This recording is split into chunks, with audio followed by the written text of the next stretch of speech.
प्रश्न आहे बघा, खूप महत्त्वाचा आहे. एका शंकूचे एकूण पृष्ठफळ 484 चौसेमी असून त्याच्या तळाची त्रिज्या 7 सेमी आहे, तर त्याची तिरकस उंची काढायची आहे.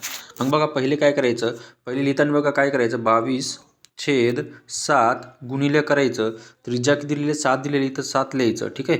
परत गुणिले करायचं आणि 7 अधिक यल करायचं. यल म्हणजे काय, तिरकस उंची काढायची म्हणून असं लिहून घ्यायचं, ठीक आहे. तर बघा याला पहिले आपण सॉल्व करून घेऊया. तर बघा हे 7 कॅन्सल झाले.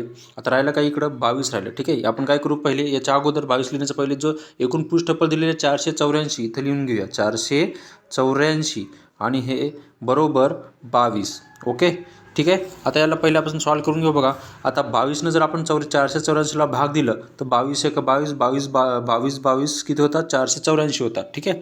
तर आता काय करायचं आहे की इथं 7 अधिक यल आहे, इथं अधिक यल आहे, ठीक आहे.